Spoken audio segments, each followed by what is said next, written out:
Gymnastics is a beautiful sport that requires lots of strength and grace. But have you ever thought about the forces and energy behind it?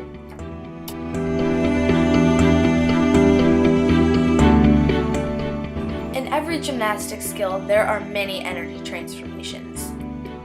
In this skill, which is a handstand pirouette, your energy goes from potential to chemical to kinetic to sound to potential again.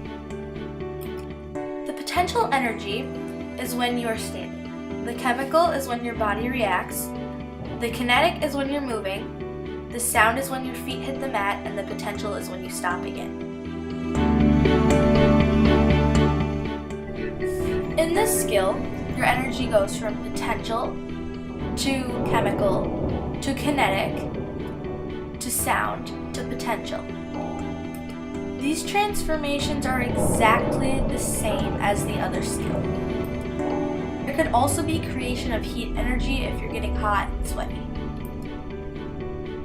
There are also many forces in gymnastics. For example, in a front tuck, there is friction that slows your feet down. You have your own speed. There's air resistance, which also slows you down, a support force, which is the ground, and gravity, which pulls your body down. Most floor skills have the same forces at play. Newton's laws of motion also apply to gymnastics. The first law states that a body at rest or at a constant velocity will remain in that state unless acted on by another force. When a gymnast lands a vault, the force applied by the floor stops the gymnast's velocity. The second law states that the sum of forces on an object is equal to the mass of the object times its acceleration. A gymnast in the air would have a force of their mass times the acceleration of gravity. The third law states that when one body exerts a force on another, the other body exerts an equal and opposite force. When landing a dismount, the force that the gymnast has by being in the air will be exerted back to the gymnast's legs by the floor when they land. Okay, I got it. Newton's laws mostly apply to floor, but can also apply to other events, like beam and vault. Another law of physics is angular momentum. Angular momentum is when the speed of rotation increases as the mass gets closer to the axis of rotation. Think about being on a tire swing. If you stick your arms out, you slow down. But if you pull your arms in, you go faster. That is angular momentum. In gymnastics, you can use angular momentum to your benefit. For example, doing a back tuck. Tucking in your legs increases your speed and allows you to make a full rotation in time to land. Physics also applies to some of the equipment gymnasts use.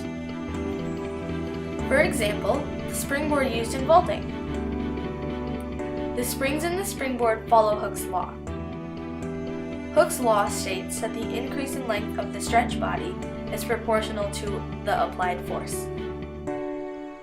In the case of vaulting, the harder you punch on the board, the more the springs will stretch out and give you more power and send you higher.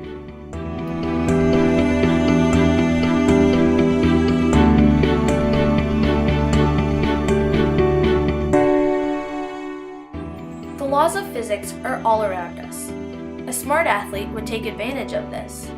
In any sport, not just gymnastics, forces and energy help make your favorite sport possible. Think about it.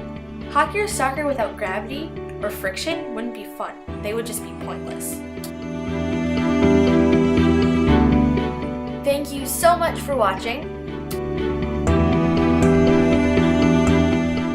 I hope you learned something new about gymnastics and the forces and energy transformations behind it. Bye!